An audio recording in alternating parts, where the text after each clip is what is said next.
നിങ്ങൾക്ക് ആർക്കെങ്കിലും അസ്റായിലിനെ കാണാൻ ആഗ്രഹമുണ്ടെങ്കിൽ ഇന്ന് ളുഹറിന് പള്ളിയിൽ പോയാൽ മതി. 5 വഖത്ത് നിസ്കരിക്കാൻ വേണ്ടി ഒരാൾ പള്ളിയിലേക്ക് കടന്നു പോകുമ്പോൾ ആ പള്ളിയുടെ കവാടത്തിൽ അസ്റായിൽ കാത്തു നിൽക്കുമെന്ന. പള്ളിയിൽ നിസ്കരിക്കാൻ വരുന്ന മനുഷ്യനെ ആ അസ്റായിൽ എന്ന് പറയുന്ന മലക്ക് ചിരിക്കുന്ന മുഖത്തോടെ മുസാഫഹത്ത് ചെയ്ത് സ്വീകരിക്കുമെന്ന നിസ്കരിക്കാൻ പള്ളിയിൽ പോകുന്നവർ. എന്നിട്ട് നിനക്കൊരു ഉപദേശവും തരും. ആ നിസ്കരിക്കാൻ പള്ളിക്കകത്ത് കയറുന്ന മനുഷ്യനോട് വാതിൽ നിന്നുകൊണ്ട് അസ്റായിൽ എന്ന് പറയുന്ന മലക്കു പറയുമത്രേ, ഈ നിസ്കാരം നീ നിലനിർത്തുകയാണെങ്കിൽ മരിക്കുന്ന സമയത്ത് എന്നെ ഇതുപോലെ തന്നെ കാണാം.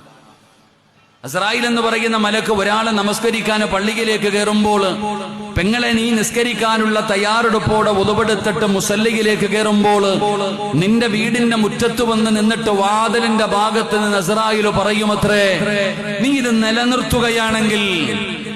നിലനിർത്തുകയാണെങ്കിൽ പടച്ചവനെ, ഞാൻ നിന്റെ മുമ്പിലേക്ക് റൂഹ് പിടിക്കാൻ വരുന്ന രംഗമുണ്ടല്ലോ, ആ രംഗത്തിലും പടച്ചവനെ ഇതുപോലെ നല്ല വസ്ത്രം ധരിച്ച് പുഞ്ചിരിക്കുന്ന മുഖത്തോടെ സലാം പറഞ്ഞുകൊണ്ട് ഞാൻ നിന്റെ മുമ്പിലേക്ക് കടന്നു വരും. അല്ലാതെ മറിച്ചാണെങ്കിൽ അല്ലാ, എന്റെ യഥാർത്ഥ രൂപം നീ കാണുമെന്ന് അസ്റായിൽ അവിടുന്ന് ഓർമ്മപ്പെടുത്തുമെന്ന് അവിടുന്ന് ചരിത്രം പറയുമ്പോൾ